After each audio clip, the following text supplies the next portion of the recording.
One of the things that I wanted to talk about today is, of course, our shared values. And, it's great to be back in Germany. As you heard earlier, I was here last year as United States Senator.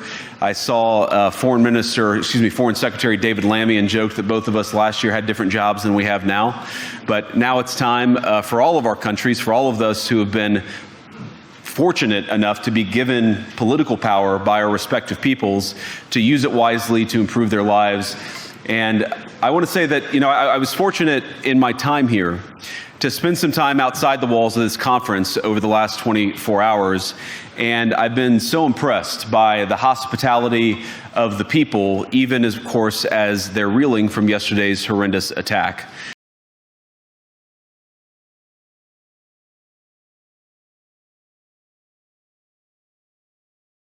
And I just want to say that we're very moved, and our thoughts and prayers are with Munich and everybody affected by the evil inflicted on this beautiful community. We're thinking about you, we're praying for you, and we will certainly be rooting for you in the days and weeks to come. We gather at this conference, of course, to discuss security. And normally, we mean threats to our external security. I see many great military leaders gathered here today. But while the Trump administration is very concerned with European security and believes that we can come to a reasonable settlement between Russia and Ukraine, and we also believe that it's important in the coming years for Europe to step up in a big way to provide for its own defense, the threat that I worry the most about vis-a-vis Europe is not Russia, it's not China, it's not any other external actor. And what I worry about is the threat from within. The retreat of Europe from some of its most fundamental values shared with the United States of America. Now, I was struck that a former European commissioner went on television recently and sounded delighted that the Romanian government had just annulled an entire election.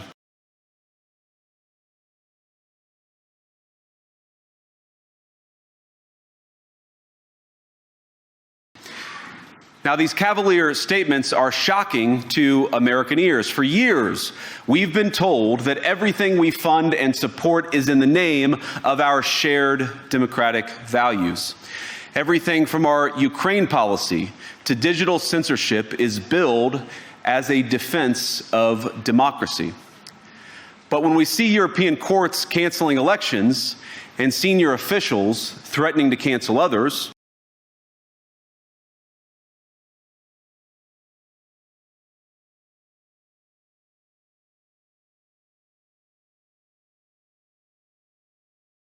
we ought to ask whether we're holding ourselves to an appropriately high standard. And I say ourselves because I fundamentally believe that we are on the same team. We must do more than talk about democratic values, we must live them. Now, within living memory of many of you in this room, the Cold War positioned defenders of democracy against much more tyrannical forces on this continent. And consider the side in that fight that censored dissidents, that closed churches, that canceled elections. Were they the good guys? Certainly not. And thank God they lost the Cold War. They lost because they neither valued nor respected all of the extraordinary blessings of liberty. The freedom to surprise, to make mistakes, to invent, to build. As it turns out, you can't mandate innovation or creativity, just as you can't force people what to think, what to feel, or what to believe. And we believe those things are certainly connected. And unfortunately, when I look at Europe today, it's sometimes not so clear what happened to some of the Cold War's winners. I look to Brussels, where EU commissars warn citizens that they intend to shut down social media during times of civil unrest the moment they spot what they've judged to be, quote, hateful content. Or to this very country, where police have carried out raids against citizens suspected of posting anti-feminist comments online as part of, quote, combating misogyny on the internet, a day of action. I look to Sweden, where 2 weeks ago the government convicted a Christian activist for participating in Koran burnings that resulted in his friend's murder.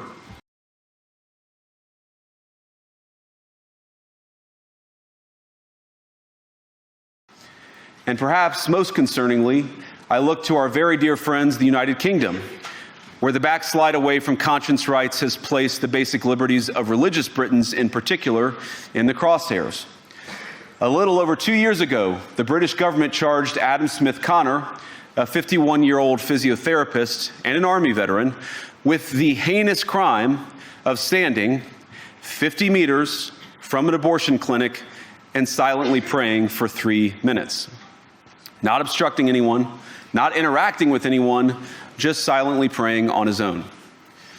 And after British law enforcement spotted him and demanded to know what he was praying for, Adam replied simply, it was on behalf of the unborn son he and his former girlfriend had aborted years before. Now, the officers were not moved. Adam was found guilty of breaking the government's new buffer zones law, which criminalizes silent prayer and other actions that could influence a person's decision within 200 meters of an abortion facility. He was sentenced to pay thousands of pounds in legal costs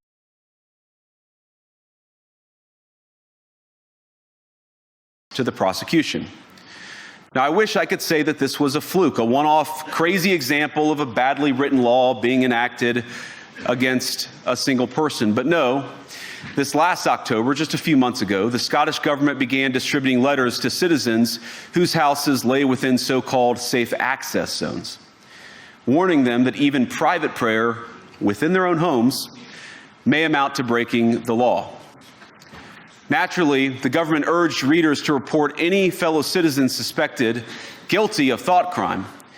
The new hate crime laws that I speak of in Scotland are the ones that, seriously, they dangle the threat of up to 7 years in jail over the heads of anyone judged to have stirred up hatred against a protected group. And I'm using the language there of the new legislation. The protected groups in question are designated in the main on the grounds of race, sexuality and religion. Yusuf even made it the case that a person might be criminalised for things said in the privacy of the home. So it doesn't have to be something you put online for public consumption. It doesn't have to be something you say in the street or in the pub. It can be something you say at the dinner table in your own home, and let's say your child repeats it the next day at school.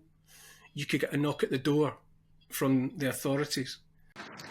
Naturally, the government urged readers to report any fellow citizen suspected guilty of thought crime. In Britain and across Europe, free speech, I fear, is in retreat. And in the interest of comedy, my friends, but also in the interest of truth, I will admit that sometimes the loudest voices for censorship have come not from within Europe, but from within my own country, where the prior administration threatened and bullied social media companies to censor so-called misinformation. Misinformation like, for example, the idea that coronavirus had likely leaked from a laboratory in China. Our own government encouraged private companies to silence people who dared to utter what turned out to be an obvious truth. So I come here today not just with an observation, but with an offer. And just as the Biden administration seemed desperate to silence people for speaking their minds, so the Trump administration will do precisely the opposite, and I hope that we can work together on that. In Washington, there is a new sheriff in town, and under Donald Trump's leadership, we may disagree with your views, but we will fight to defend your right to offer it in the public square, agree or disagree.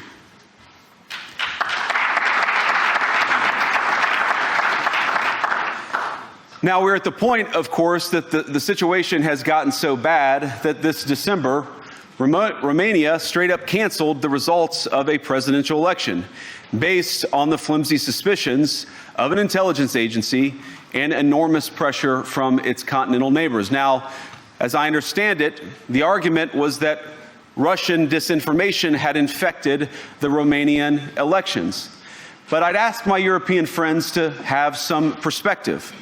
You can believe it's wrong for Russia to buy social media advertisements to influence your elections. We certainly do. You can condemn it on the world stage even. But if your democracy can be destroyed with a few $100,000 of digital advertising from a foreign country, then it wasn't very strong to begin with. Now, the good news is that I happen to think your democracies are substantially less brittle than many people apparently fear. And I really do believe that allowing our citizens to speak their mind will make them stronger still. Which, of course, brings us back to Munich, where the organizers of this very conference have banned lawmakers representing populist parties on both the left and the right from participating in these conversations. Now, again, we don't have to agree with everything or anything that people say. But when when political leaders represent an important constituency, it is incumbent upon us to at least participate in dialogue with them. Now, to many of us on the other side of the Atlantic, it looks more and more like old entrenched interests hiding behind ugly Soviet-era words like misinformation and disinformation, who simply don't like the idea that somebody with an alternative viewpoint might express a different opinion or, God forbid, vote a different way or, even worse, win an election. Now, this is a security conference, and I'm sure you all came here prepared to talk about how exactly you intend to increase defense spending over the next few years in line with some new target. And that's great, because as President Trump has made abundantly clear, he believes that our European friends must play a bigger role in the future of this continent. We don't think, you hear this term, burden sharing, but we think it's an important part of being in a shared alliance together that the Europeans step up while America focuses on areas of the world that are in great danger. But let me also ask you, how will you even begin to think through the kinds of budgeting questions if we don't know what it is that we're defending in the first place? I've heard a lot already in my conversations, and I've had many, many great conversations with many people gathered here in this room. I've heard a lot about what you need to defend yourselves from, and of course that's important. But what has seemed a little bit less clear to me, and certainly I think to many of the citizens of Europe, is what exactly it is that you're defending yourselves for. What is the positive vision that animates this shared security compact that we all believe is so important? And I believe deeply that there is no security if you are afraid of the voices, the opinions, and the conscience that guide your very own people. Europe faces many challenges, but the crisis this continent faces right now, the crisis I believe we all face together, is one of our own making. If you're running in fear of your own voters, there is nothing America can do for you. Nor, for that matter, is there anything that you can do for the American people who elected me and elected President Trump. You need democratic mandates to accomplish anything of value in the coming years. Have we learned nothing that thin mandates produce unstable results? But there is so much of value that can be accomplished with the kind of democratic mandate that I think will come from being more responsive to the voices of your citizens.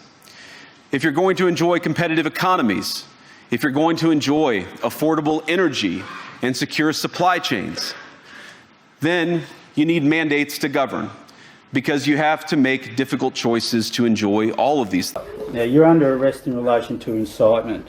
Incitement? Yeah. Yeah. What on earth? Excuse me, what on earth? Just put your phone down. Can you like in relation record this? I'm in my pajamas. What's I this? had an ultrasound in an hour. because Yeah, I'm she's pregnant. pregnant, so I'll take it easy. It's in relation to a Facebook post, in relation to a lockdown protest you put on for Saturday. Yeah, and I wasn't breaking any laws by doing You that. are actually, you are breaking the law. That's why I'm arresting you.